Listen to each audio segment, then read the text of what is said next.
بسم اللہ الرحمن الرحیم۔ انسان کو جسمانی طاقت نہیں بلکہ ایمان کی طاقت مضبوط بناتی ہے۔ اللہ نے انسان کے ہاتھ میں صرف نیت اور کوشش دی ہے، کامیابی وہ خود دیتا ہے۔ کس میں ہمت ہے ہماری پرواز میں کمی لائے؟ ہم پروں سے نہیں حوصلوں سے اڑا کرتے ہیں۔ اپنے خواب کے لیے سمجھوتا کرو، لیکن اپنے خواب پر کبھی سمجھوتا نہ کرو۔ پہلے وہ آپ کو نظر انداز کرتے ہیں، پھر وہ آپ پر ہنستے ہیں، پھر وہ آپ سے ڈرتے ہیں، اور پھر آپ جیت جاتے ہیں۔ نہ میں گرا، نہ میری امیدوں کے مینار گرے، پر کچھ لوگ مجھے گرانے میں کئی بار گرے۔ آج تک نہ میں کسی کے سامنے گرا ہوں، اور نہ میں اپنی قوم کو کبھی کسی کے سامنے جھکنے دوں گا۔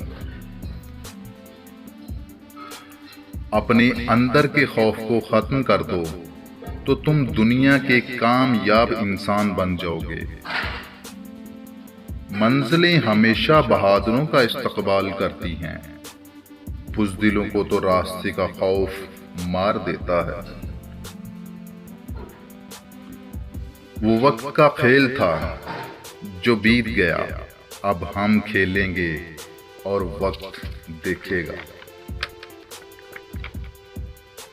میں مرنے کے بعد خدا سے سننا چاہتا ہوں کہ عمران آپ نے پاکستان کے لیے اپنی پوری کوشش کی۔ پاکستان کو عظیم ملک بنانا میرا خواب ہے۔ اصل کامیابی تو یہ ہے آپ کیسے دوبارہ کھڑے ہوتے ہیں۔ شکست کے بعد آپ اپنی شکست کا خود مطالعہ کرتے ہیں اور پھر کامیابی حاصل کرتے ہیں۔ مولانا رومی کہتے ہیں کہ ایک قوم اس وقت مرتی ہے جب وہ صحیح اور غلط میں فرق کرنا چھوڑ دے۔ اخلاقی تباہی کے بعد معاشی تباہی ہوتی ہے۔ میں نے یہ جنگ یہاں اپنے لیے نہیں چھیڑی، تخت پر تم کو بٹھاؤں گا اور چلا جاؤں گا۔